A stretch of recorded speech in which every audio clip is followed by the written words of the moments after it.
The final story, AFC East, Colin. Keon Coleman and the Bills. This was such a wacky thing. I cannot recall an owner taking a shot at Keon Coleman the way Terry Pagula did earlier this offseason. Yeah, he did. Anyways, apparently fences are being mended. And Bills GM Brandon Beane is now saying we feel confident that the maturity level is headed where it needs to be. We believe in his skill set. So I don't know if this is just lip service, but this is a big turn because the owner essentially said the GM didn't want him. So Brandon Beane takes a lot of crap, but I got to give. Well, let me give him credit. So most of their talent's on offense. So if I said to you, there's a team, they're great at quarterback, left tackle, star back, O-line's actually pretty good, have a slot receiver who's overproduced from his draft pick, and they just made a deal for a number one receiver, you'd be like, well, at least they're making the moves on the right side of the ball. So when they get DJ Moore, who don't listen to anybody, he never gets hurt. The reason his numbers dipped is because they went and got Luther Burden. Colston Loveland popped as a star tight end. DJ Moore didn't get the looks because the seventh-round running back out of Rutgers. They just have so many weapons. They have two tight ends, two receivers. It allows them, with Keon Coleman, I think it was actually brilliant GMing. By bringing in DJ Moore, now I don't ask much from Keon Coleman. Twice a game, you're the over-the-top guy. And so then you take the stress off Coleman, the GM, the quarter. Because what happened last year is big expectations. He's not going to be a volume guy. He doesn't have a volume personality. That doesn't mean he can't be a 9 Dez Bryant, 8-9 touchdown a game guy. Or a touchdown a year guy.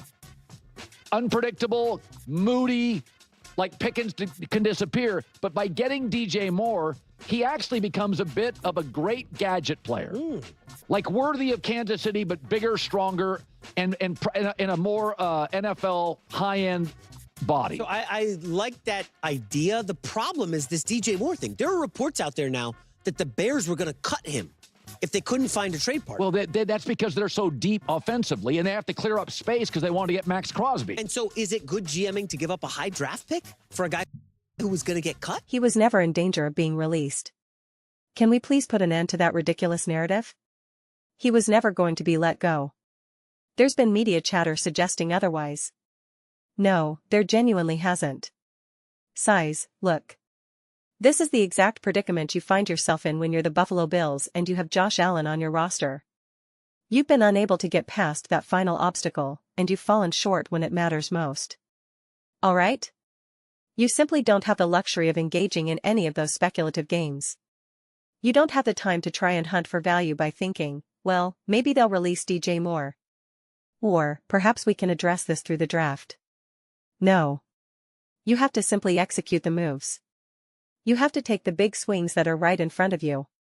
You must be capable of fielding a team right now that can win right now. And I appreciate that approach. I respect that mentality. However, I don't believe they've executed that well enough in recent seasons. I think they've settled for these incomplete, half-hearted measures. And in my opinion, an acquisition like Amari Cooper isn't going to be perfect. He's actually a textbook example of a half measure. It's the kind of move where the thinking is, we know we need to do something, but we don't want to go overboard. We don't want to commit too much. And then you have to ask, what did the Rams do? They didn't take a half measure. They went out and secured Von Miller and OBJ. Their attitude was, no, Erie taking our big swing right now. This is the middle of the season. We need to elevate our game. We believe we can win the Super Bowl. Von Miller is still performing at a high level. We know OBJ is going to be dominant once he's out of Cleveland. This is happening. And that's exactly what they did. That was not a half measure. That was not a partial commitment. That was a firm, no, let's go all in. Let's move forward. And so, I genuinely like the DJ Moore move. I'm not going to sit here and break that down all over again. I'm also not even going to attempt to dissect the entire dynamic involving Brandon Beane, Keon Coleman, or the ownership. I really don't know. But that offense absolutely needed some kind of injection of energy. There was a legitimate issue with the receiving core. They couldn't create separation. They couldn't generate yards after the catch. They couldn't stretch the field vertically. And yes, I've mentioned this to you all before. With any other quarterback not named Josh Allen, the Bills wouldn't even be sniffing the playoffs. Now, the fascinating thing about football is that there's always a domino effect, a positive chain reaction, a butterfly effect, or whatever metaphor you prefer. When you bring in a Keon Coleman, when you bring in a DJ Moore, or a premier running back, whatever the case, it creates a significant domino effect, right? It influences so many different areas. Improving the running game enhances the passing game. Improving the passing game boosts the running game. Adding a better wide receiver elevates the tight ends and the other receivers, too. And then that helps the running game and the quarterback's performance. The playbook then opens up. It's the ultimate team sport. And when you're dealing with the ultimate team sport, pulling a few levers here and moving one player there has a much larger impact, one that's often difficult to fully grasp in practice. So, I truly believe that bringing in a DJ Moore is about more than just DJ Moore himself. It's more than just what he can individually contribute on the field. It's about how he will now influence the running game, how he will affect players like Coleman, and so on. So yes, I believe in that effect. How significant will it be? Honestly, a large part of that outcome I place on Brady's shoulders. I put the responsibility on Brady to figure out how to play that chess match. To determine how to get creative on offense, how to set things up over the course of a game. I don't think the Bills have always done a great job of setting things up. And by setting things up, I mean, Sean Payton did this exceptionally well. A great example of that was, I believe, when they were in London against the Jets. Kurt Warner was kind of pointing it out. I think it was Kurt Warner. Maybe it wasn't Kurt. But the point was, you could see how all the previous plays really set them up to eventually score a particular touchdown. I think it was on a screen pass. Again, I forget the exact sequence. But you could observe how things were arranged. You could see the chain of events. Andy Reid does this constantly. He did it especially against the Bills in 2024, where he ran different variations, essentially the same play 4 different times, but each had a different outcome. All different versions of the same concept. And it just worked. One of them was for a first down to seal the game, a third down conversion. Another was a walk-in touchdown for Mahomes. Another was a wide-open pass to, was it Juju Smith-Schuster? One of those guys. It was a masterclass. Masterclass, masterclass, masterclass. It never felt like the Bills were ever truly in a position to do that. Ever. And that's because they always seem to be flying by the seat of their pants, just asking, can you make this work? Can you execute this? That's not to say Brady hasn't had awesome play calls, some of his hook and ladder plays, and stuff like that. So, it's simply that I would love to see him be able to set things up more effectively, right? Rather than just thinking, alright, what do I have in my playbook right now? What call would be great in this immediate moment? I want to see a setup. I want to see things become easier, rather than relying solely on a creative player or a creative play call itself. And I do believe that when you bring in a DJ Moore, when you combine DJ Moore, James Cook, and Josh Allen, you should be able to find ways to do that. Right? You should be able to find methods to make things easier for the Keon Colemans on your team. And that's why I always praise Andy Reid so much. A Broncos fan got upset with me because of how I phrased something about Andy Reid's ability to elevate lesser talent, something I think other coaches can do as well, but just not at Andy's level. Andy has a way of making things incredibly easy for some of those other players. Players where you think, Andy Reid could scheme me wide open. Andy Reid could scheme me into a wide-open touchdown.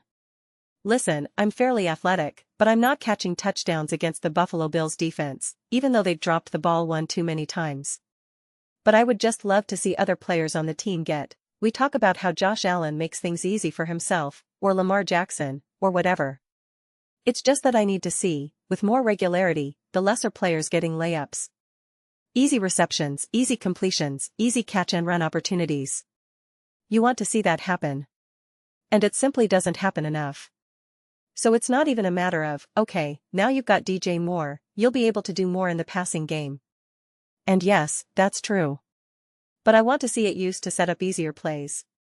I didn't even see that when Cook was rolling and having great games. You still don't see it.